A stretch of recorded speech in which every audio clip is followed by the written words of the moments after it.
Gravar na nuvem. Ok, ativado aqui a gravação. Dando início aqui a aula de laboratório do oitavo W, WW11. Nós, aqui na semana 2, tá? Eu coloquei aqui um vídeo, né, sobre o George Boole. Né? O George Boole é o que no século XIX, né, desenvolveu a álgebra booleana. Né? Então, achei aqui um videozinho no YouTube que fala da vida dele, né? Vídeo um pouco longo, bem simplório, né? Mas para quem tiver curiosidade aí de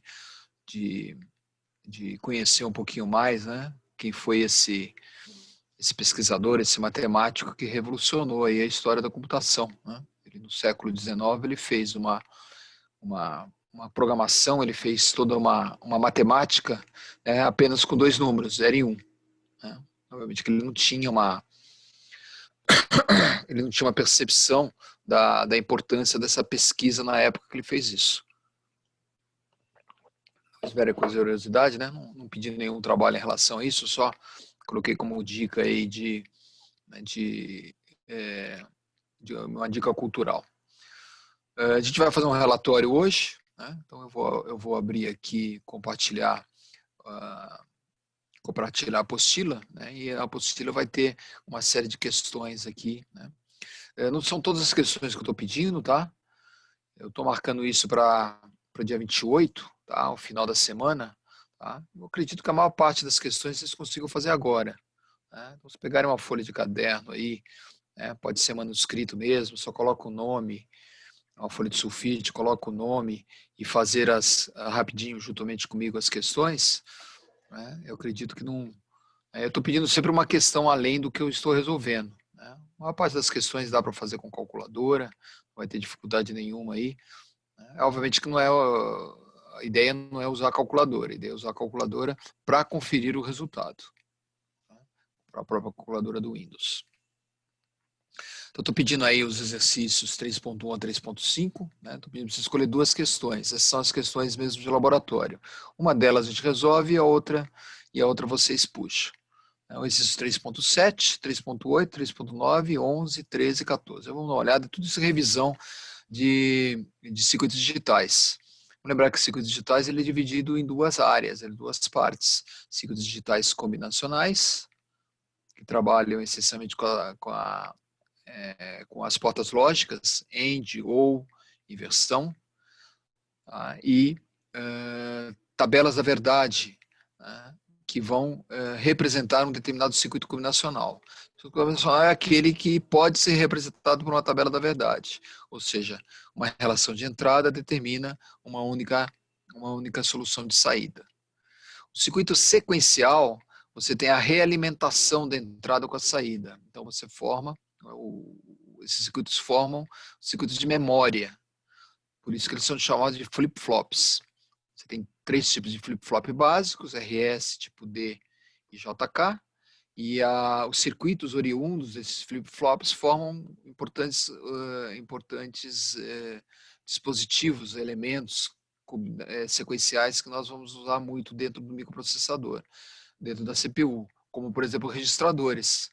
Registradores nada mais são do que LEDs formados em flip-flop tipo D. Então, a gente vai estar trabalhando com esse conceito, revisando esse conceito. A gente não vai praticar diretamente no nosso curso fazendo um projeto de circuito. Eu não vou fazer o projeto da lógica do microprocessador. Tá? Eu vou utilizar o conceito para que vocês entendam, né, entendam como é que aqueles circuitos são implementados. Né, como esses circuitos são implementados. Estou deixando para sexta-feira aqui, mas né, até sábado, né? Vamos deixar um dia a mais aqui. Eu não vou corrigir isso antes de sábado.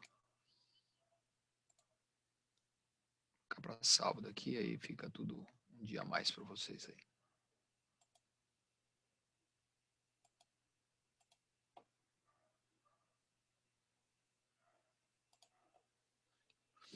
Dia 29 aí para vocês ganharem um diazinho aí.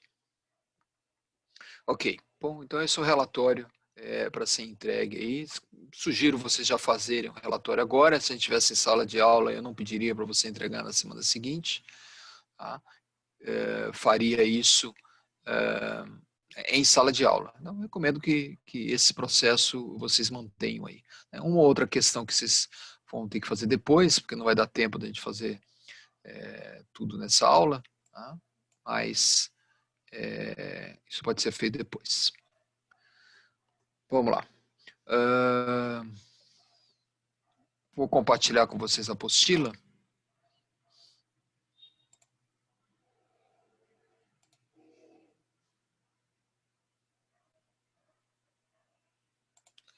A apostila do laboratório, né, puderem baixar também no...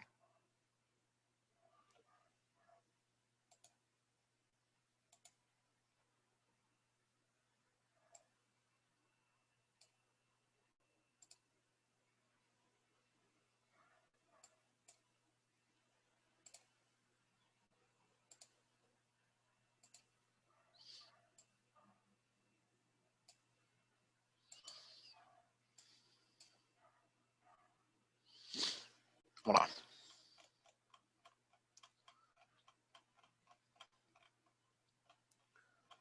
As questões são do relatório, tá? Vou fazer aqui uma rápida explicação, uma rápida revisão, né, dos circuitos lógicos, sequenciais e combinacionais. Né? Antes de falar de circuitos lógicos combinacionais e sequenciais, lembrar da notação numérica. Né? A gente, na teoria, acabamos de ver um pouquinho isso. Né? Começa falando aí da conversão decimal para binária. Né? Nós estamos trabalhando aqui com chaves, então chaves tem duas posições, posição 0 e posição 1.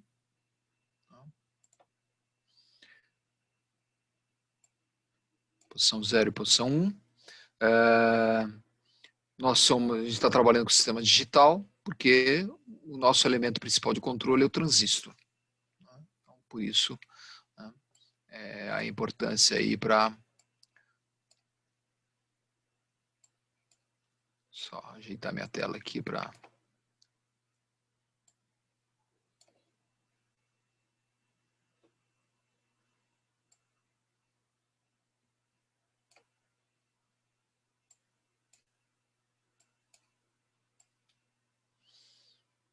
Bom, agora está bonitinho.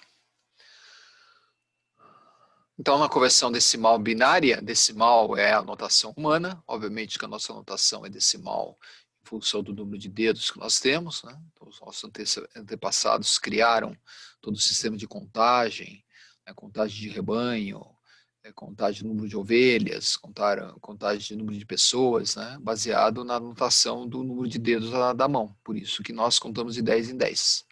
Né? Isso vocês conhecem bem. A conversão de binário para hexa e hexa para binário para decimal e decimal para binário é fundamental, tá? Não é difícil. Né? Para você converter de binário, né, para decimal, basta pegar cada peso que você tem de número, né, e colocar na base 2, então 2 elevado a 0, 2 elevado a 1, 2 elevado a 2, 2 elevado a 3, etc., você consegue fazer a conversão. Para você fazer a conversão contrária, ou seja, pegar o decimal para converter para binário, normalmente você divide por 2. Então, você vai dividindo por 2 e vai verificando o resto. Né? O resto que for gerado, né, é a base de peso que você tem na notação binária. A gente vai fazer um pouco esse tipo de exercício, mas para lembrar dessas notações todas. Óbvio, não tem o menor sentido você ficar fazendo isso. Primeiro, porque você tem a calculadora, né? E depois porque, obviamente, a programação, o fundamental para nós não é nem de decimal para binário, né? Porque quando você precisa de um ou de outro, o seu próprio programa vai estar fornecendo isso. Né? O fundamental para... o que eu vou pedir para vocês terem em mente é a notação binária para hexadecimal, porque essa notação vai ser importante para representar código de operação. Né? Então, lembrar que uma estrutura hexadecimal é uma estrutura de Nibble, 4 bits. Vamos lembrar aqui, um bit é bit, 4 bits é um nibble, 8 bits é um byte, 2 bytes é uma word, duas words ou 32 bits é uma double word. Então, a gente vai precisar de trabalhar com esses conceitos. Bit, nibble, byte, word e uma double word. Tá? Então, tudo isso vai ser legal. Acredito que todos vocês já conheçam bem isso. Tá? De hexa para decimal vai ser fundamental para nós. Também acredito que vocês conheçam bem todo esse processo. Tá? Aqui eu representei de 0 a F. Né? Toda a nossa notação binária não vou representar em números binários, vou sempre representar em hexadecimal. Vou lembrar que a representação hexadecimal ela ou tem um H no final do número, ou antes dele tem um 0x. Né? 0x no início dele. Ou H, 0x é a notação normalmente usada em linguagem C. E o H, né, normalmente, se quiser representar como hexadecimal também. Então, elas são equivalentes.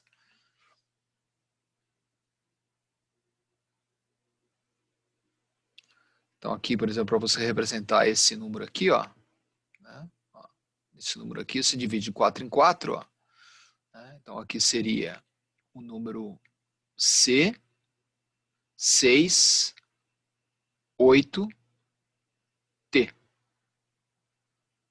D, né? Então, essa seria a notação que você teria. De hexa para binário, né?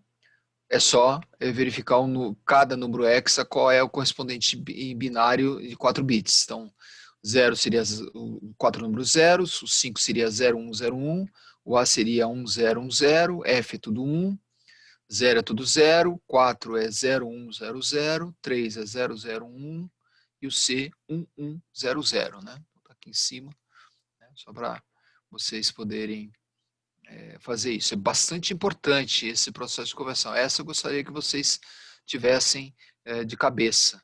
Né? Então, de 0 até 9 é mais ou menos fácil, né? Porque corresponde à anotação decimal.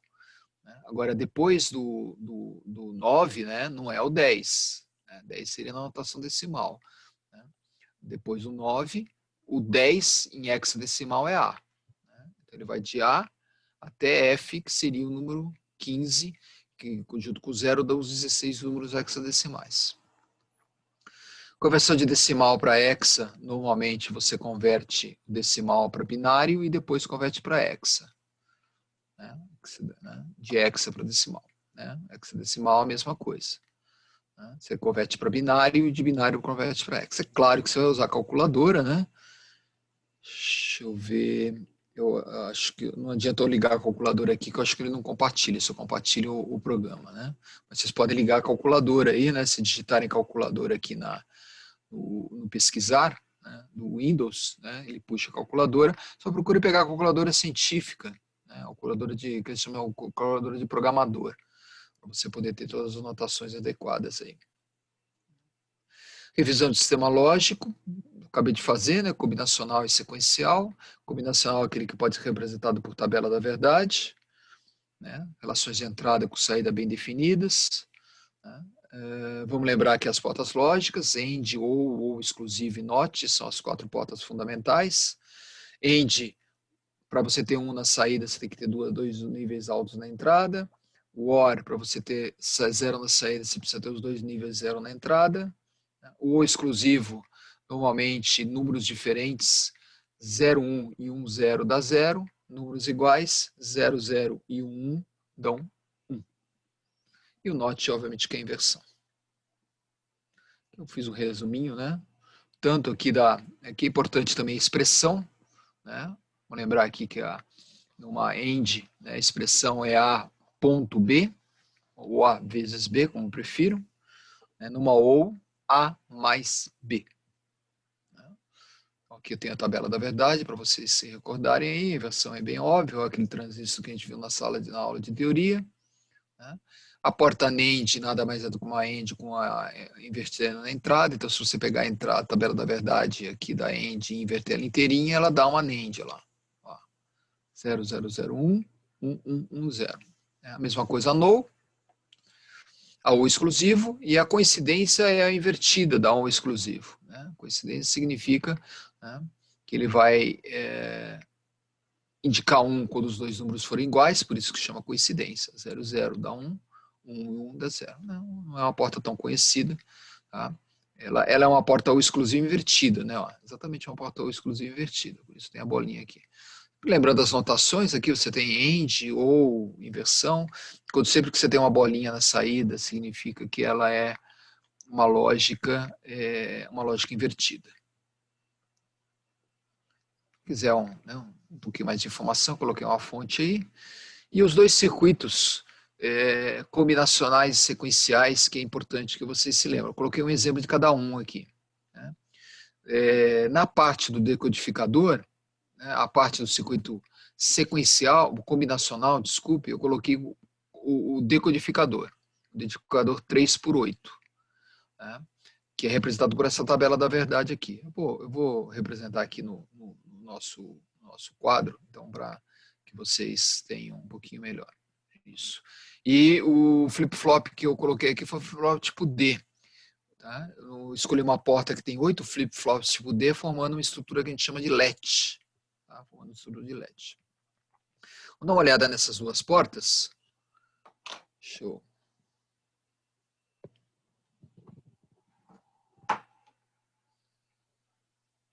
compartilhar aqui a minha câmera.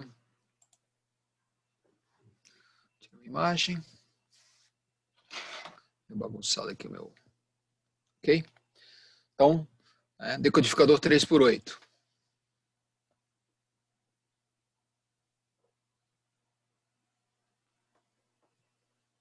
Ele é bem simples, tá? Eu vou fazer a representação aqui da porta, da estrutura lógica. Ó. Tem uma entrada, ele tem um bloco, 3 entradas. As entradas eles chamaram aqui de A, B e C. Ó. A, B e C. Se eu tenho 3 entradas, eu tenho quantas saídas? 2 elevado a 3, 8. Saídas são em nível, são invertidas, em nível ativas e nível baixo. Então, vou representar com uma bolinha, tá? Ó. Você tem 8 saídas. O 0 aqui significa ela ativa em nível baixo. Uma a mais aqui, né? 3, 4, uma a mais. Então, eu estou com 8. Chamar aqui de Y0 até Y1. Né? Para bater aqui com a tabela da verdade. Tem 3 entradas de controle aqui. Ó. Ele tem 2 entradas G2 e uma entrada G1. Então, G1. A entrada G1 tem que estar em nível alto para ele funcionar. Ó. E as 2 entradas G2, ativas em nível baixo. Então, tudo isso daqui para funcionar, observe aqui na tabela da verdade, ó. G1, gate 1 tem que estar em nível alto. Vamos lembrar que nível alto é VCC. Isso aqui tem VCC e terra, né? E nível baixo é GND. GND e VCC. VCC é o positivo da fonte de alimentação. Normalmente 5 volts, né? Vou colocar 5 volts aqui só para dar um bom exemplo. Bom, isso aqui é bem simples. O número, né, binário que você colocar aqui vai colocar a respectiva saída em nível ativo, ou seja, nível baixo. Se eu colocar 0, 0, 0 aqui, ó, eu vou ativar a primeira saída e as outras ficam em nível alto. Se eu colocar 1, 0, 0, eu vou ativar a segunda saída e as outras em nível alto. Se eu colocar a terceira saída, 0, 1, 0. Então, 0, 0, 1, 0, 0, 0, 1, 0, terceira saída. Observe que é exatamente isso que a gente tem nessa tabela da verdade aqui. Ó. Tudo nível baixo, primeira saída em nível baixo. Primeira entrada em nível alto, né? Segunda saída. E aí ele vai, ó. Observe que ele vai ativando uma saída de cada vez, de acordo com a entrada binária que ele tem. Observe que a última, tudo nível alto, tá? Tudo nível alto. Tudo nível alto vai dar 0. Tá? 0 na saída. Por que que serve esse tipo de circuito? Isso é o que eles chamam de decodificador. Tá? Normalmente ele é um selecionador. Tá? Você vai endereçar uma saída. Você pode, por exemplo, você pode ter 8 memórias na saída. Né? Você quer ativar a primeira memória. A primeira memória você vai ativar colocando o endereço 000 aqui na entrada. Tudo isso, né, se tiver as condições de controle aqui G. Um circuito bastante comum aí, a gente encontra bastante. Hoje em dia, isso daqui a gente não tem uma preocupação maior de fazer projeto disso, porque hoje, como tudo é integrado, está tudo dentro de um microcontrolador, você não precisa ficar fazendo projeto desse tipo de coisa. Então, a importância disso é entender o que está dentro do microcontrolador, entender como o microcontrolador faz a seleção dos diversos dispositivos. O segundo exemplo aqui, né, que eu dou é da porta do flip-flop tipo D. Então tem que lembrar aqui o flip-flop tipo D, como que ele atua. Ele é bem simples, né? Ó. São os 3 flip-flops, né? O RS, o JK e o tipo D. O tipo D é o mais comum, que a gente usa mais. Tá? Então como é que ele funciona? Ele tem uma entrada D, por isso que ele chama D, uma saída que eu vou chamar de Q, isso poderia ser Y, como essa daqui também. Ó, ele tá, aqui no nosso exemplo está usando saída Q e entrada D. E ele tem um controle, né, um pino de controle, que ele está chamando de C. Observe que quando o C estiver em nível alto, a entrada D aparece na saída Q. Então, quando o C estiver em nível baixo, alto, né, a saída Q é igual à entrada D. Você olha lá, entrada D nível alto, saída Q nível alto. Entrada D nível baixo. Por outro lado, se o controle estiver em nível baixo, a saída, né, isso daqui então para o controle nível alto, se o controle estiver em nível baixo, a saída Q é igual à saída Q anterior, por isso que a gente chama de Q-1, ao momento que o controle for no nível baixo. Então, quando esse controle aqui, ó, que estava em nível alto, descer para nível baixo, tá, nesse momento, a saída Q, né, fica em estado de memória. Por isso que esses circuitos são conhecidos como LEDs. Né? São conhecidos como LEDs. E são fundamentais, eles são a essência do registrador. Esse circuito que vocês estão vendo aqui, ó, o 742373, nada mais é do que uma sequência de 8 flip-flops tipo D. Observe lá, ó, ele tem a saída de D0 a D7, D0 a D7, e a saída de Q0 a Q7. E ele tem uma entrada de controle, né, que ele chama aqui de controle, né? Onde está? Aqui, ó, controle, pino 11. Ele tem uma entrada de controle. Quando essa entrada de controle estiver nível alto, né, a saída Q é igual à entrada D. Quando o controle estiver nível baixo, a saída Q é DN-1, ou seja, o estado anterior da entrada D, tá, quando o controle baixou, quando ele teve a borda de descida aqui. Isso é um LET. Né? Qual a função do LET? Guardar um dado aqui. Ó. Ele guarda um dado aqui. Por isso que os nossos registradores, muitas instruções a gente vai trabalhar com registradores, né, são compostos de flip-flop tipo D. Então, qual a importância do estudo de sistemas digitais? A importância de você entender como que é implementado as diversas funções do microprocessador, do microcontrolador. Então, na aula que vem, a gente vai começar a estudar os elementos internos de uma unidade central de processamento. E a gente vai relacionar todos os elementos com essas estruturas lógicas que vocês aprenderam em circuitos digitais. Circuito combinacional e sequencial. Aqui tem um detalhe importante nesse flip-flop que a gente escolheu aqui, esse LET, que é essa entrada OC. Vou colocar ela aqui. Ó. Essa entrada OC ela é ativa em nível baixo. OC. Quando ela estiver em nível baixo, né, o flip-flop trabalha normalmente. Só que se a entrada OC estiver em nível alto, o que ela vai fazer? Ela vai colocar a saída, tá, num estado conhecido por estado de alta impedância. Tá? Ele vai estar no estado Z. A saída Q fica no estado Z.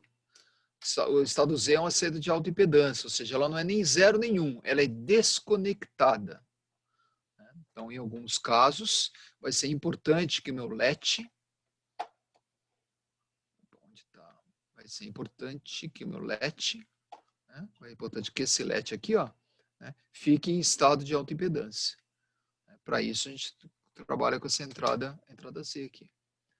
Então, essa é uma reflexão importante, tá? Lembrar, eu escolhi dois circuitos ali do que vocês estudaram, mas vocês estudaram muitos mais circuitos. Por exemplo, vocês estudaram que a partir de uma tabela da verdade, vocês podem, usando um mapa de Carnot, obter um circuito lógico daquela tabela da verdade. Então, vocês conseguem conceber qualquer circuito combinacional representável através de uma tabela da verdade e transformar essa tabela da verdade num circuito lógico. Você deve ter estudado isso em digitais. Tá? Não é difícil, é uma técnica, não é o nosso objetivo aqui de fazer isso. Né? A gente já vai considerar que os circuitos que a gente precisa já estão dentro do microcontrolador. E a nossa relação com a CPU e com o microcontrolador é através da instrução, e não mudando a função dela. É como a pergunta, acho que o Gustavo fez lá na aula de teoria, né, sobre lógica programável. Nós não vamos programar a lógica. Nós não vamos trabalhar com o conceito de tabela da verdade. Mas é importante lembrar, né, que essa tabela da verdade você implementa, né, os diversos circuitos. Circuito sequencial, vamos trabalhar com memória. Tá? Então, uma memória, um LET, por exemplo, uma memória tipo RAM. Né? Uma RAM, tá? Pode ser implementada através de uma memória como se fosse um LET. O registrador é um LET. Né? A memória não volátil, que é a memória ROM, tá? Ela já não trabalha com o conceito de LET, ela trabalha com o conceito de um elemento fusível, um transistor que você vai queimá-lo ou não, né? Permitindo, né, que você coloque nível alto ou nível baixo numa determinada saída. A programação da memória é de uma forma permanente. Isso acontece com as ROMs, isso acontece com as EPROMs. Nós vamos trabalhar com o conceito de memória não volátil, né, de memória que não perde o dado, mas você pode regravar esse dado. Então, a memória flash, se você reescrever o dado nela, ela vai ficar permanentemente gravado com aquele novo dado. Então, é lembrar disso. Por isso que o estudo de circuitos digitais é pré-requisito para a nossa disciplina, porque o conjunto de circuitos combinacionais, o conjunto de sistemas sequenciais vão estar aí fazendo todas as implementações que a gente precisa. Expressões booleanas, né, que vocês lembram bem, então quando você tem um circuito lógico, por exemplo, se você lembrar da expressão, né, aqui, por exemplo, é uma porta AND. Ó. Uma porta AND, você vai ter A AND B. Lembrando que o AND é o ponto, né, ou pode ser a multiplicação, como você queira. Lembrando que não é uma multiplicação. Isso aqui é uma expressão booleana. Um livro legal para você estudar isso, não sei qual é o livro que vocês tiveram. Quem foi o professor de digitais de vocês, de circuitos digitais? O FAD. Quem? FAD. O FAD, ok, foi Isso. o mesmo da elétrica. Eu acredito que o FAD ele tenha... Obrigado aí, Gustavo. Eu acredito que o FAD tenha usado... Deixa eu mudar de novo a minha câmera aqui, ó. Eu acredito que o FAD tenha usado esse livro aqui, ó, esse livro do Totti aqui, ó. Tá? Sistemas digitais. Tá? Nem precisa de livro, né? Porque tem tanto material, tanta apostila, tanto material na internet, né, que não. Né? Agora esse livro do Totti é referência, né? Uma referência. A gente tem muito pouca aula de sistemas digitais na nossa escola de engenharia, né?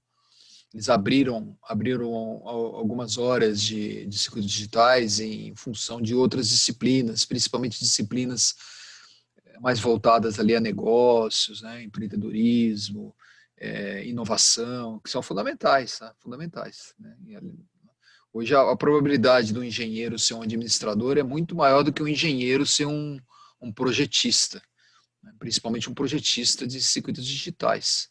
O microcontrolador está pronto, né? Quando você vai lá e pega uma plaquinha, onde está a nossa placa Uno aqui, você pega uma plaquinha dessa, ela vem pronta, toda a lógica aqui, ó. Para que você vai ficar se preocupando, né, com porta-end, porta-ou, etc. Antigamente não tinha esse tipo de integração. Na época que eu me formei, né, a gente precisava ser um especialista, né, não tinha nem a lógica programável aí que o Gustavo lembrou aí na aula de teoria. Hoje não, hoje como você já tem esses circuitos prontos, a relação que você tem com o circuito é através do programa. Desculpa. É através da programação. Né? Então, tanto que vocês vão fazer o projeto de IoT, o problema do projeto de IoT não vai ser a plaquinha, né? Não vai ser o hardware. A hardware vocês estão com ela aqui, vão colocar nesse hardware sensores, vão colocar nesse hardware uma placa de comunicação sem fio, ou rede, ou Bluetooth, ou alguma coisa do gênero, e vão mandar a informação que você coletar daqui para uma nuvem, para um ambiente que vai ter um servidor. Tudo isso é simples. Ou seja, o trabalho do projeto não é mais fazer um projeto de hardware. O trabalho do projeto é fazer um trabalho de software, de programação. Programação. É difícil? Bom, vocês talvez não sejam especialistas em programação, né? Mas isso acho que vocês vão responder rapidinho, né? Qual é o principal comando da programação? O que você usa mais em programação? If else.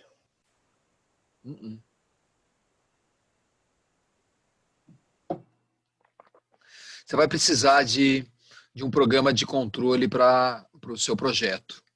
Onde você vai procurar esse programa de controle? Internet, né? Como é que você vai copiar da internet para a sua aplicação? O comando mais usado em programação é o copiar e Ctrl-C, Ctrl-V. C, Ctrl-V. É claro que você vai fazer um Ctrl-C, Ctrl-V consciente do que você está copiando, até porque você vai ter que encaixar as coisas. Não é uma coisa simplesmente copiar e sair rodando. Você tem que ajustar. Para você ajustar, você tem que entender o que você está fazendo. Por isso, nosso trabalho aqui é um trabalho mais de conscientização. É possível fazer um trabalho de IoT, ou seja, você pegar uma informação de um sensor, mandar essa informação para um ambiente de nuvem e fazer um controle disso em semanas? É possível, desde que você tenha toda essa biblioteca. Por isso que nós utilizamos esse ambiente.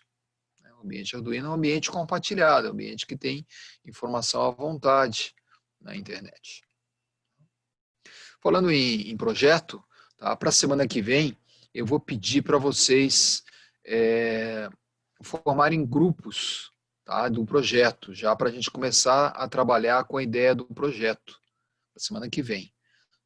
Vou inclusive valorizar essa tarefa, vai ser uma das tarefas da semana que vem, a formação desses grupos e a reflexão do que vocês vão fazer no projeto.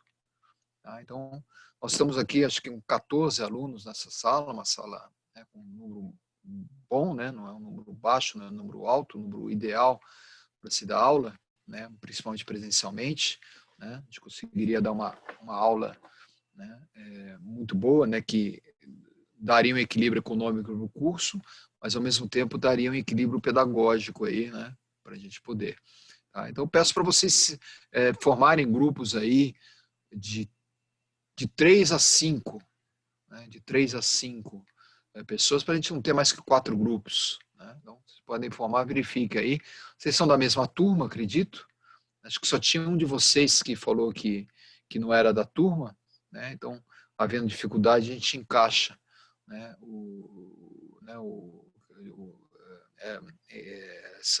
Esse aluno, né? Esse de vocês.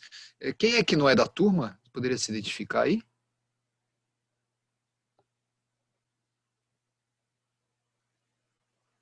que não é da turma, todos são da turma, pode ser o pessoal da elétrica lá que eu tenho me confundido.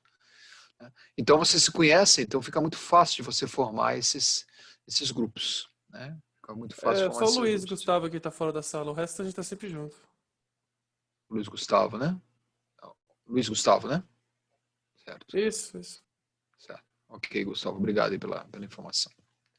Então, o Luiz aí, a gente encaixa aí, ou ele mesmo se encaixa aí, né, para fazer para formar. E não, vamos fazer o possível, né, para que, pelo menos a partir de outubro, do segundo bimestre, a gente tenha os laboratórios liberados para vocês poderem trabalhar nos laboratórios. Seria muito importante isso para vocês viabilizarem o projeto, né? Mas vamos trabalhar, vamos fazer o planejamento do projeto para a gente ir contando, né, com o retorno. Se não houver o retorno, o que vai acontecer? Eu não vou exigir que vocês montem um projeto. Tá? Eu vou pedir para vocês fazerem o projeto, fazer a programação dele, fazerem toda a pesquisa, tá? Mas não vou exigir o funcionamento dele. Fica meio estranho, né? Mas se vocês não têm acesso ao laboratório, se vocês não têm acesso às peças que estariam disponíveis no laboratório, ficaria injusto. Vou incentivar, né, que vocês, nessa situação excepcional, se continuar essa situação excepcional, que vocês adquiram essas peças em grupo e façam a montagem. Eu vou incentivar isso não tirando a nota de quem não entregar, mas dando um ponto de participação para o pessoal que fizer a montagem. Vamos aguardar um pouquinho, né? Vamos ter fé que em outubro, né, a situação já está bem melhor aí, né? Ainda não liberaram eles não liberaram a universidade, as escolas, não é por conta de vocês, não. É por conta de nós, professores aí, que temos alguns colegas aí, graças a Deus não é o meu caso, mas tem alguns colegas aí que tem algumas dificuldades aí para, né, tem receio, né, em função de comorbidades, né, qualquer coisa aí é perigosa, né, pressão alta, diabetes, né, algum tipo de problema cardíaco, né, circulação, problema de circulação de uma maneira geral. Não é o meu caso, mas alguns colegas aí, então por causa de, e funcionários, né, tem os funcionários também que, um ou outro aí, principalmente o pessoal que está numa idade mais avançada, né, o problema da idade não era estar numa idade mais avançada. O problema é que, à medida que as pessoas vão ficando idosas, velhas, experientes, como queiram, né, elas vão tendo comorbidades, elas vão tendo doenças, e essas doenças que representam o risco. Você pode ter uma pessoa de 90 anos em estado perfeito de saúde e não vai ter problema nenhum. Ok, isso a gente vai trabalhando aí. Então, aqui tem as expressões booleanas, né, que a gente estava explicando. Não vou exigir isso daqui de vocês, não. Apesar que um ou outro exercício eu vou pedir para vocês fazerem. Acho que não representa alguma dificuldade com isso daqui. Por exemplo, essa expressão aqui, entender, né, que o A, né, invertido aparece numa porta ou, tá? E o A invertido ou B forma expressão lógica. Aqui você tem parecido A mais B invertido. Então você tem as expressões lógicas que vão formando aí os circuitos combinacionais, que normalmente você representa através de tabelas da verdade. E através do mapa de Carnot você consegue implementar essas funções lógicas, principalmente os decodificadores. Aquele circuito 7438 que nós vimos lá, pode ver que ele tem uma tabela da verdade, né? Essa tabela da verdade, se você colocar no mapa de Carnot, tá? Ele vai ter o circuito interno aqui, ó. Eu vou puxar aqui do meu computador o manual e vou compartilhar com vocês aqui rapidinho. Se quiserem fazer a mesma coisa, vou pegar lá 74 138, né? 74 138 PDF.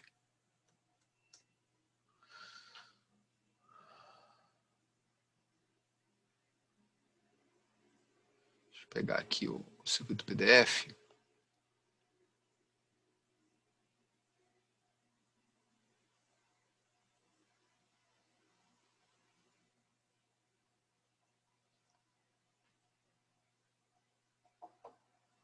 Tem muita propaganda aqui com o Google, né? Antigamente não via tanta propaganda. Hoje em dia, deixa eu tentar pegar esse manual aqui, vamos ver se ele vem fácil.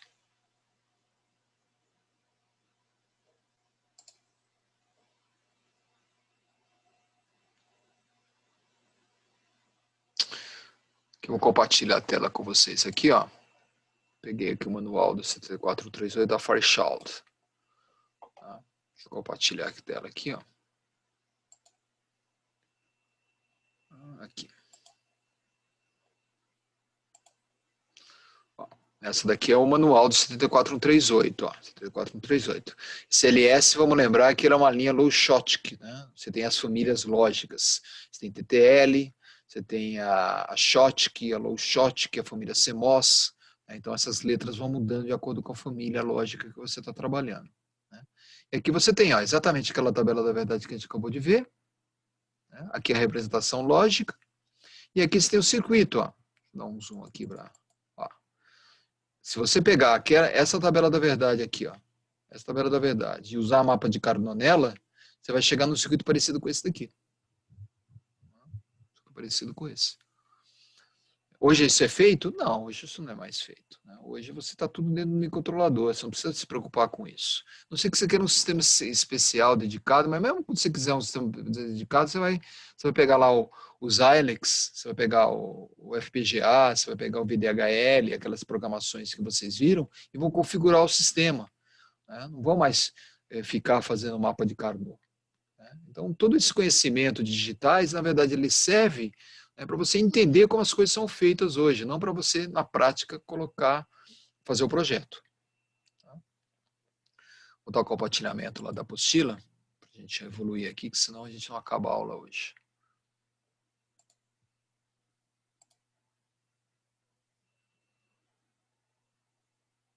Bom, tá aí a apostila então, de novo. Tá? Aqui você tem alguns teoremas booleanos, né? Também algumas coisas bem simples aqui, ó. Numa entrada, numa porta end, se você tem 0 na porta end, vai dar 0 na saída. Uma porta end, se você tem 1, vai dar outra entrada. Se for 0, dá 0, se for 1, dá 1. Se você juntar duas entradas numa porta end, vai dar uma porta, vai dar um... não é uma porta inversão, é uma porta que replica na saída a entrada. Tem muito sentido, talvez só para fazer um isolamento. Né? Se você inverter uma entrada na porta end, vai dar necessariamente 0 na saída, porque com certeza as entradas aqui vão ser uma invertida em relação à outra. A porta OU, né, parecida. Um 0 na entrada OU vai dar a outra entrada, 1 na entrada OU vai dar 1 na saída, e aí vai embora. Tá? Aqui você tem as expressões booleanas, tá? Alguns teoremas aqui de duas variáveis, né? Alguns deles mais fáceis de entender, alguns parecidos com matemática, né? Outros você precisa fazer uma comprovação, como vocês devem ter feito lá com o Fadi. Né? E faça uma comprovação aqui, né? Através de simulação. No meu laboratório eu costumava fazer isso, o pessoal fazia a montagem e testava, né? No computador a tabela da verdade, né? E via, né, a verdade da tabela da verdade. Então, tá? Os teoremas de De Morgan, né, que depois vão ser a base do sistema de simplificação, né, no mapa de Carnot também usado. Né? Então, uma porta no pode ser transformada numa porta end, invertendo as duas entradas. Né? Então, A mais B é igual a invertido, né, vezes o end, B, A invertido, end, B invertido. Né? Então, essa é a lógica. Aqui, ó. A porta ou, no, sendo convertida a uma porta end. O cachorro querendo participar aqui da aula. O segundo teorema de De Morgan faz a mesma coisa, usando, né, transformando uma porta NAND, tá, numa porta OU com as entradas invertidas. Então, essas expressões De Morgan, elas são usadas para simplificação. Né? Com o Fadi lá, vocês devem ter feito alguns exercícios em relação a tudo isso daí. Tá? Isso também vale para 3 portas aqui, tá? E aí isso gera uma série de, né, exercícios aqui. Eu deixei alguns exemplos aqui, se vocês quiserem, né, refrescar um pouco a memória sobre isso. Não vou cobrar isso nem exercício, nem avaliação. Estou pedindo um outro exercício só para os mais críticos aqui, para você poder... aqui eu tenho alguns resolvidos, como esse daqui, ó, por exemplo. Aqui você tem a expressão a tabela da verdade. Aqui você tem uma porta AND, né? AND invertida, sendo que a entrada A e B é normal e a entrada C é invertida. Se você pegar e aplicar De Morgan aqui, ó, né? Invertendo cada entrada, você tem A invertido, B invertido e mais o C invertido, só que como ela é invertida duas vezes, né? Duas portas inversoras dá a própria variável. Por isso que a simplificação dessa expressão é A invertido mais B invertido, mais não, né? Ou A invertido mais, ou B invertido mais C, né? Formam essa expressão aqui. Você tem uma série de simplificações, o TOT aí tá cheio de exercícios desse nível aí, né? Para você entender como que os circuitos são implementados hoje. Volto a falar que, né, na prática a gente não tem isso no dia a dia. Na prática você vai, né, pegar hardwares como esse, ou hardwares mais sofisticados como a placa Raspberry, programar essas placas para fazer a função que você deseja. Então, o trabalho hoje do projetista é um trabalho de entender a necessidade que o negócio, o cliente está precisando e implementar isso através de programação. Então, hoje não existe mais o trabalho de desenvolvimento de hardware. O hardware está pronto. Ó. Quer um hardware mais sofisticado, um hardware mais simples, né? Um hardware mais simples, e aí você, né, você tem todo esse processo. Né? Ou seja, nós temos que pensar hoje não apenas, né, em como implementar os sistemas. O nosso foco tem que ser muito mais um foco de negócio. É mais importante hoje você pensar em inovação do que você pensar em como um circuito lógico é implementado. O circuito lógico é implementado através da programação. Né? O software implementa todas as funções que você precisa. E quando você precisa do software, o que você vai fazer? Ctrl+C, Ctrl+V. Então, o desenvolvimento da parte de tecnologia é um desenvolvimento, né, que serve para você aplicar, né, a uma ideia inovadora. Então, é muito importante isso. Eu vou, quando vocês estiverem refletindo sobre o projeto que vocês vão fazer, eu vou pedir para vocês refletirem sobre essa questão da inovação. Essa questão do a proposta que você está querendo implementar tem de diferente, tá, em relação ao que já existe. Ah, não tem nada diferente. Então você tem que estar consciente que aquilo ali, né, não é um negócio. Aquilo é um exercício, uma implementação. Ah, como é que eu posso fazer alguma coisa diferente aqui? Aí você tem que usar criatividade. Eu vou dar um diferencial, né, em relação ao meu concorrente que meu concorrente não tem. Aí você tem a chance de poder convencer o cliente ou o mercado a que o seu sistema seja lucrável, seja rentável, ou seja, alguém compre o seu sistema. Então, hoje, né, é muito mais do que a gente pensar só na parte técnica. A gente tem que pensar na parte do business, por isso empreendedorismo é importante, por isso inovação é importante, por isso que vocês pensarem, né, em ter uma ideia, né, a partir de uma necessidade de mercado e implementar essa ideia através do sistema lógico é fundamental. Bom, convido a vocês aqui, né, vou escolher um exercício de cada um deles aqui, né, para a gente poder resolver esse exercício. Né? E no relatório, esses primeiros cinco eu estou pedindo um exercício que a gente já vai fazer e um segundo exercício, né? Um segundo exercício que vocês vão fazer sozinhos. Tá? Então, o exercício 3.6 não precisa aqui do código de matrícula, tá? Não estou pedindo. Então, vamos lá, vamos um por um aqui, tá? Para a gente poder ter agilidade. Né? E depois a gente pode, né? Vou abrir uma calculadora aqui só para... Acho que não estou enxergando a calculadora, né? Mas eu posso compartilhar ela depois com vocês aqui. Estou abrindo a calculadora. Vou trabalhar com a minha calculadora de programação aqui. Deixa eu pegar ela aqui. Puxei a minha calculadora para a segunda tela aqui. Trabalhar ela como programadora. Tá? Na calculadora, deixa eu ver, ó, a calculadora que eu abri é essa daqui, ó.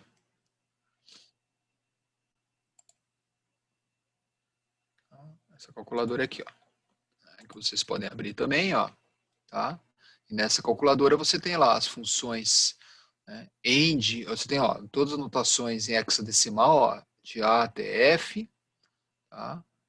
E tem aqui, ó, você pode escolher em hexa, você tem hexadecimal, que tal, né? E você pode escolher o que você quer. Se você quer hexadecimal, se você quer binário, você pode ter a porta OR, a porta AND, você vai ter implementando as funções, né, que você precisa aqui na calculadora. Você vai precisar basicamente né, da conversão hexa para binário e binário para hexa. Vou voltar aqui para voltar para a apostila. Tá? Então, vocês podem usar a calculadora aí quando a gente precisar, a gente checa aqui. Então, para a apostila. Aqui. Bom, eu vou ativar aqui a minha tela para o meu quadrinho. Tá? Para a gente poder resolver os exercícios aí na sequência. Ok? Então, vamos lá. Vou sempre resolver o mais simples aqui, tá? Não ficar fazendo muita conta aqui, a gente não demorar muito. Aí os outros vocês fazem. Por exemplo, esse primeiro aqui, ó. Estou pedindo para você converter decimal para binário. Para converter binário em decimal, tá? Que claro, você pode pôr na calculadora direto, tá? Você divide sempre por 2. Então, vou pegar o 93 ali, ó. Deixa eu ver só. Não é enquadrado aqui, não. Vou pegar o 93. E vamos dividindo por 2 na sequência. Tá? 93 por 2, 46. Sobra 1, ó. Já tem 1 aqui. Esse é o número menos significativo. LSB. Tá? Vou dividir 46. Número par sempre vai dar 0, né? 0, 23. Vou dividir por 2 novamente. 23 é ímpar. Então dá 1. 1 vai dar 11 aqui. Certo? Para dar 22. Divide por 2. De novo 1. 5. Vai conferindo aí, nesse horário aqui. Até conta simples a gente erra. 1 e 0. Aqui você tem um número MSB. Então, o número convertido 93 vai ser 1, 0, ó, 1, 0, 1, 1, 1, 0, 1, tá em binário. Então, vou colocar a letra B. Né? Conferir aqui.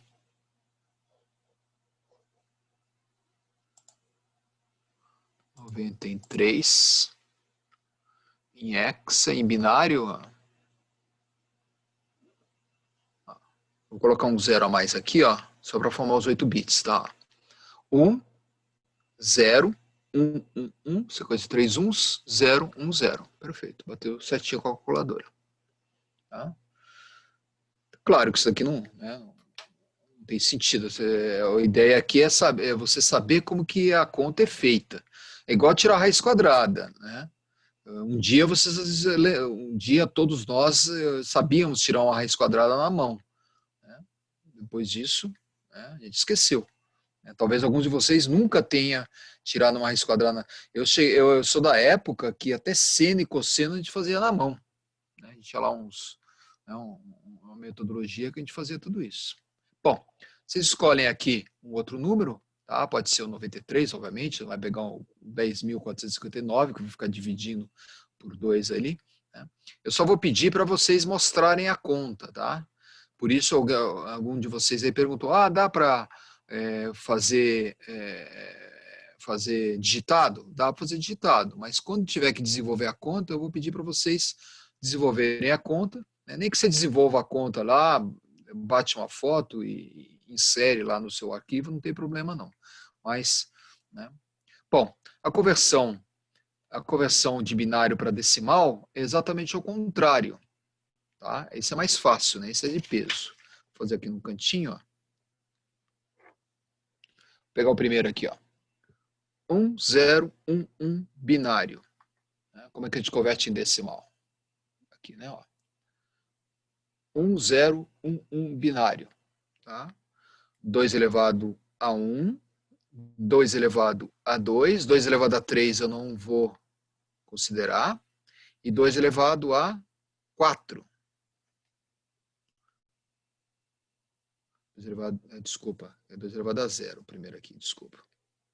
2 elevado a 0, 2 elevado a 1, 2 elevado a 2 eu não vou considerar, 2 elevado a 3, tá? Começa com 0, desculpa, tá? Então aqui dá 8, não dá nada aqui, 2, 1. Ou seja, esse número binário aqui é 11 na base 10. Então, esse número é o número 11 na base 10.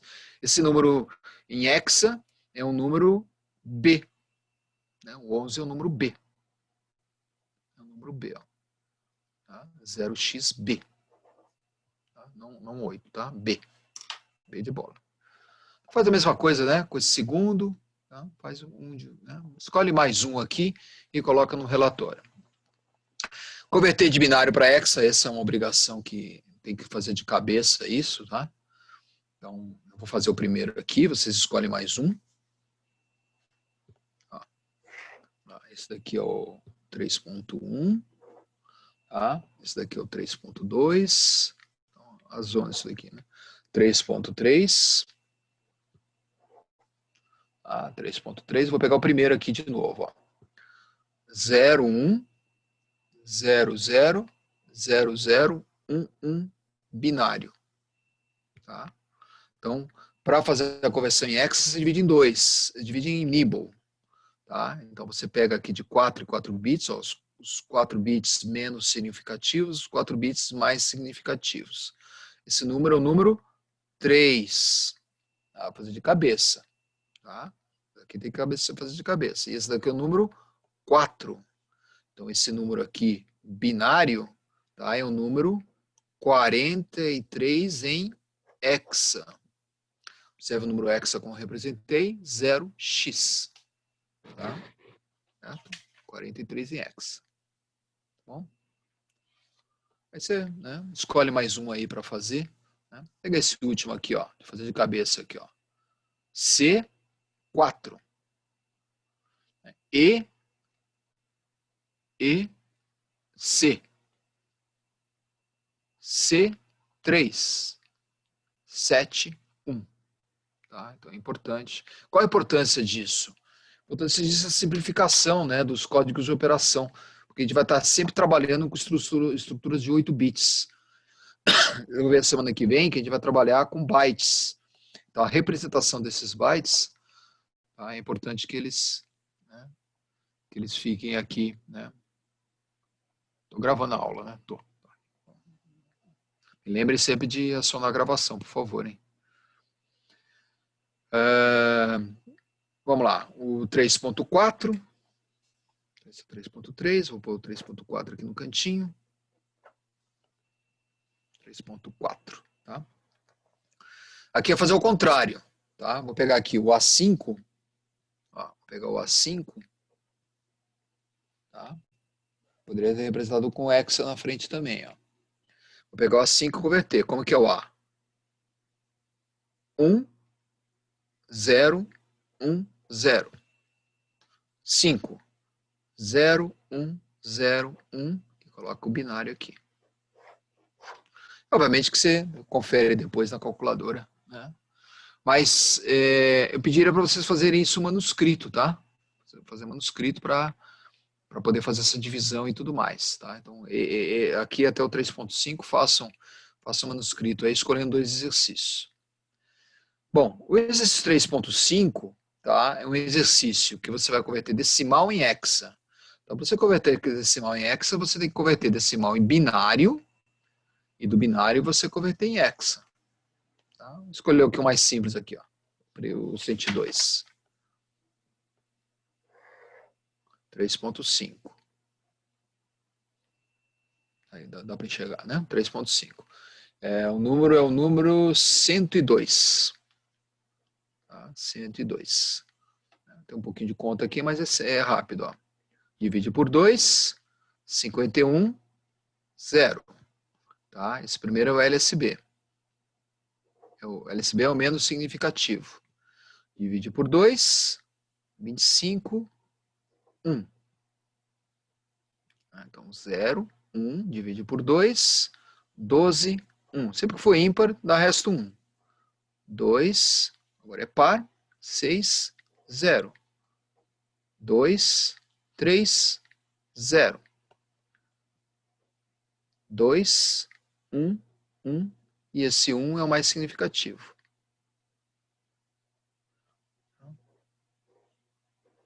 Então, o nosso número é 102, base decimal é 1, 1, 0, 0, 1, 1, 0 em binário. Certo? É um número de, está um número de 7 bits, tá? Então, vou colocar um 0 aqui na frente para completar 8 bits. E aí, agora eu divido. Esse número vai ser um número 66, 66, em hexadecimal. Deixa eu ver se está certo isso daqui. 66. Vamos lá, hexa. 66. O número 102. Perfeito. Apesar do horário. Tá? Bom, esse trabalho aqui de estagiário, né? Entre aspas, trabalho de escravo, né? Obviamente mais para você lembrar como é feito. Né? Quem não tiver nada para fazer no sábado, ó, faz o exercício 3.6 aí. Né? Recomendo namorar, é muito melhor do que ficar calculando o número de matrícula aí com dígito verificador para binário e hexa, tá? Mas quem tiver sem namorada e não tiver o que fazer, né? Não gosta do Netflix, né? Se diverte aqui com o item 3.6 aí. O item 3.7, eu estou pedindo para você explicar a tabela da verdade do decodificador. Tá? Nós fizemos aqui a tabela da verdade. Deixa eu dar uma abridinha aqui no... Eu estou sem o chat aqui, tá? Se tiver alguma mensagem importante, eu peço para um de vocês me lembrar aí. Deixa eu ver se eu consigo... Porque quando eu compartilho, não consigo ver o chat. E eu desliguei o meu celular, né? Por causa da microfonia. O item 3.8 a gente já explicou, 373. 3.9, tá? É para você... Aqui eu não estou pedindo para você fazer todos esses não, tá? Deixa eu abrir a tarefa aqui. Tá? Pra gente anotar. Vou abrir a tarefa do Moodle aqui, tá? Ó.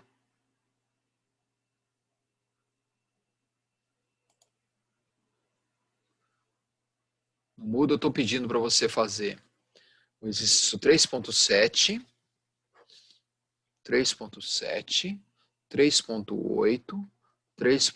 São os mais simples, tá? Professor, o 3.9 e 3.11 são iguais, né? São? São, Vou dar uma olhada já. Você vai ver. Então, melhor. Um exercício a menos. Posso ter repetido ali, né? A gente usa tanto Ctrl+C, Ctrl+V. Deixa eu abrir de novo aqui. Eu abri na minha tela principal aqui. Vocês não estão vendo aí, porque eu não compartilhei o Moodle, mas vocês podem ver aí na tarefa. Vamos lá, rapidinho, só para a gente poder já encerrar nossa aula de hoje.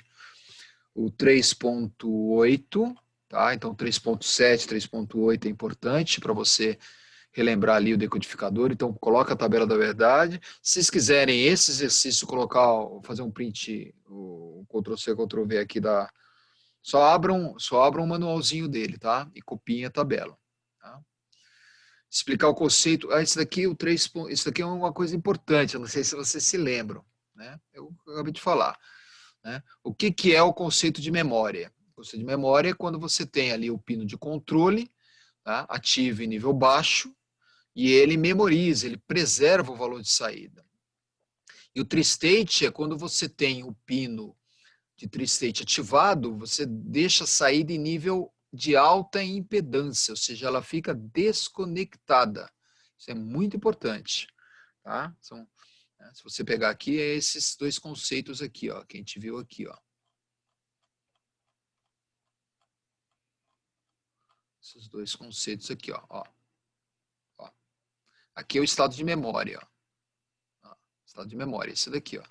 Quando o controle está em nível baixo, Tá? Então, a saída não importa a entrada, ela fica em estado de memória.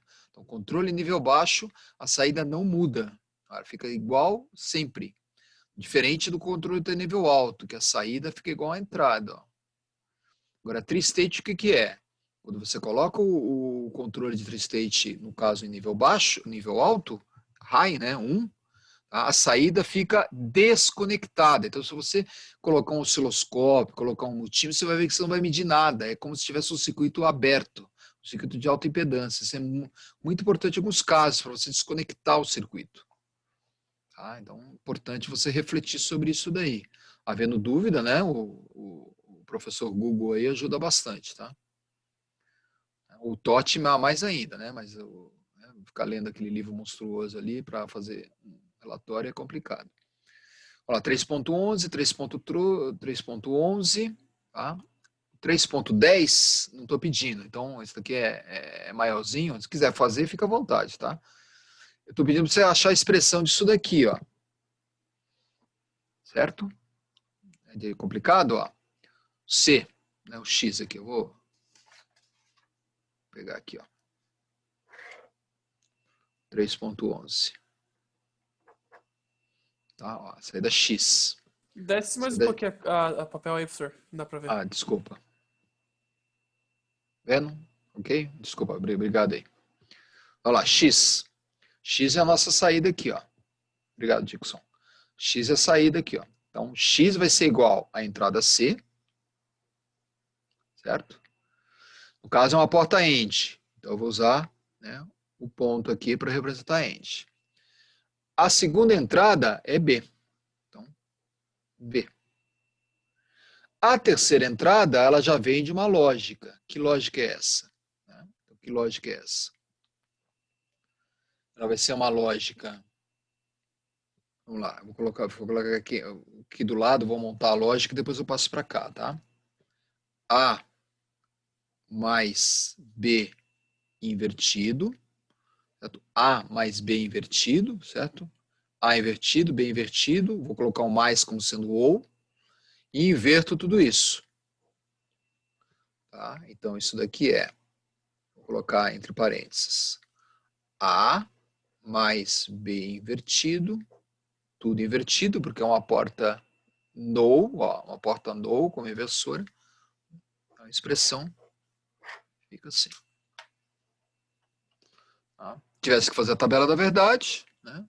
Teria que fazer uma tabela da verdade de quantas entradas aqui, são de quantas saídas. Como são 3 entradas, seriam 2 elevado a 3, 8 saídas. Vamos lembrar que toda expressão booleana, tá? O número de variáveis dela é 2 elevado a n. 2 elevado a n, onde n é o número de bits. Vamos lá. 3.11, 3.13, 3.14. Vou encerrar aqui. 3.13, ó. Uma expressão booleana um pouquinho mais sofisticada aqui, ó. Então, você vem fazendo de trás para frente, ó. Aqui dá A invertido. Aqui vai dar uma lógica AND, que vai dar B invertido, B invertido. Então, 3A, A invertido, AND, B invertido, AND, C invertido, vai dar aqui. Que, por sua vez, vai dar uma OU aqui na saída. Então, vai dar uma expressão monstruosa. Mas é bem simples. Aqui é uma porta OU. Então, é A, né, ponto, B invertido, ponto C invertido. Tudo isso vai entrar na lógica OU aqui. E essa lógica AND vai ser D, AND, B invertido, AND, A invertido. Tudo isso entra numa lógica OU. Então vai colocando parênteses, tá, para você desenhar. Isso para vocês recordarem aí. E a 3.14, eu peço para você desenhar uma forma de onda. Ó. Isso é bem interessante também. Tá? Isso aqui é uma lógica OU. Vamos fazer essa daqui.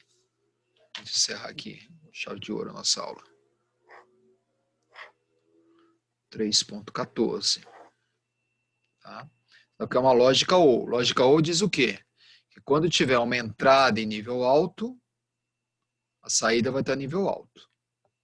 Então, qualquer entrada aqui, ó, que tiver em nível alto, eu vou colocar minha saída em nível alto. Tá? Então, ó, por exemplo, deixa eu ver como eu vou fazer isso. Acho que é mais fácil eu fazer o circuitinho aqui, né? Vou desenhar aqui um trem de pulso.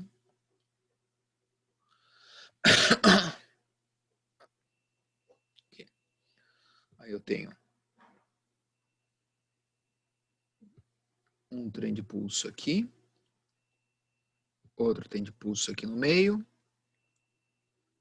Um aqui. Um aqui. Como se fosse um clock, né? Olha, é um clock. Aqui. Aqui. Por último, aqui. E o C ele vai em nível alto até a descida do primeiro pulso aqui. Vai em nível baixo até a descida do segundo pulso. Aí ele inverte. Inverte aqui, ó. Aí ele vai até a descida do último. Tá, então aqui você tem A, B, C. Como é que vai ser D? D vai ser a lógica AND, a lógica OR, quando tiver nível alto. Então eu sei que, como o C está em nível alto aqui, ó, no início ele vai seguir o C. Quando o C descer, tá, ele vai descer também e vai subir de novo quando tiver esse pulso aqui, ó. Desce de novo, aí ele sobe por causa desse outro aqui, né, ó. Sobe de novo. Vai ficar em nível alto, né, por causa desse de cima. Aí ele permanece em nível alto por causa desse daqui. Aí quando ele descer aqui, desce junto e vai ter um último nível alto aqui, ó.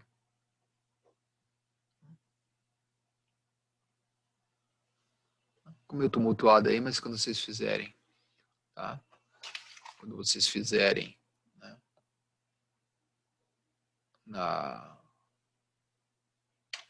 no papel direitinho aí, vocês façam com aquele papel quadriculado que não tem erro, não. Bom, tudo isso aqui é mais para você recordar aí o que é uma expressão lógica. Nem pedir mapa de Carnot aqui, tá? Mapa de Carnot daria, né? Se você for um pouquinho mais para frente aqui, eu não estou pedindo para vocês fazerem esses outros aqui, ó, mas ó, simplificação de expressão, isso aqui é bem interessante, é um circuito de um painel, né, de um avião, né, um alarme, qual é a condição para você ter a luz e o alarme. Então, esse 318 é bem simples. E aqui são simplificações de expressão, se vocês quiserem. Desculpa. Se quiserem aí, né, fazer uma recordação maior. Eu também só não coloquei mapa de Carnot aqui, né, mas se quiser também aí, tá, posso mandar alguns exercícios se vocês quiserem recordar.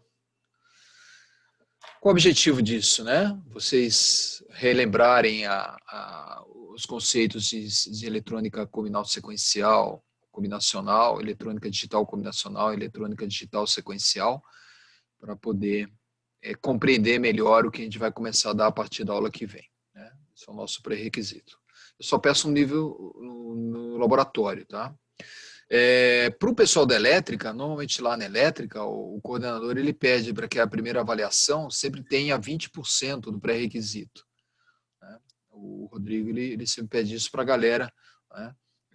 Sempre trabalhar com o pré-requisito, né? Mas o Melo é bonzinho, o Melo não pede essas coisas, então não vou judiar de ninguém, não. Aliás, não temos prova, né? Graças a Deus. Então, tá bom. Vamos finalizando aqui, né? Já são 22h47. Eu vou interromper. Vamos voltar aqui a nossa câmera para a minha imagem. E vamos interromper a nossa gravação. Interromper a gravação.